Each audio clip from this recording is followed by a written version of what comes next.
Ticket ഫിനാലയുടെ പുതിയ task ആരംഭിച്ചിരിക്കുകയാണ്. നിവിനാണ് task letter വായിക്കുന്നത്. വൃത്താകൃതിയിലുള്ള ഒരു പ്രതലത്തിൽ 3 ഹോളുകളുണ്ട്. അതിൽ 3 ബോളുകൾ ഇടണം. അതാണ് ടാസ്ക്. അത് വന്നിട്ട് ടൈം അനുസരിച്ചാണ് ടാസ്ക്. ഏറ്റവും കുറഞ്ഞ ടൈമിൽ ആരാണ് 3 ബോൾ ഇടുന്നത് അവർക്ക് 9 പോയിൻറ്റ്.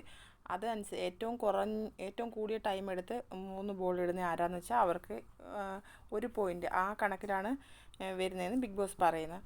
അപ്പോൾ എല്ലാവർക്കും ഓരോ നമ്പർ കൊടുത്തിട്ടുണ്ട് ബിഗ് ബോസ്. അതെല്ലാവരും എടുത്ത് വെച്ച് ഇങ്ങനെ കാണിക്കാൻ പറയും. എല്ലാവരും നമ്പരും പിടിച്ചുകൊണ്ട് നിൽക്കാൻ പറയും. അപ്പോൾ എല്ലാവരുടെയും നമ്പർ എടുത്ത് കാണിക്കുന്നുണ്ട് ഓരോരുത്തരുടെയും. അപ്പോൾ അതിൽ ഒന്നാമത് വരുന്നത് ഷാനവാസാണ്, രണ്ടാമത് അനിമോൾ, അങ്ങനെ ഓരോരുത്തരായിട്ട് വരുന്നുണ്ട്.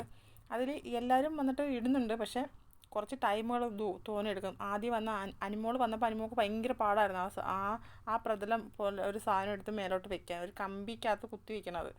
അപ്പം ആദ്യത്തെ ബോൾ അനിമോൾ അതിനകത്ത് വീണു. പിന്നെ ഭയങ്കര പാടായിരുന്നു, കുറച്ച് ബുദ്ധിമുട്ടായിരുന്നു. അതേ കണക്ക് പിന്നീട് വന്ന ആദിലയും അതേ കണക്ക് ഓരോ ബോൾ പറക്കി ഇടുന്നുണ്ട്.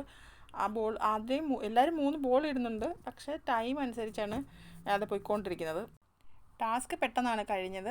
എല്ലാവരുടെയും ടാസ്കിൽ വെച്ച് ഏറ്റവും കുറഞ്ഞ ടൈമിൽ 3 ബോൾ ഇട്ടത് ആര്യനാണ് ടാസ്കിൽ ജയിച്ചത്. പിന്നെ സെക്കൻഡ് പൊസിഷനിൽ വന്നത് അക്ബറാണ്.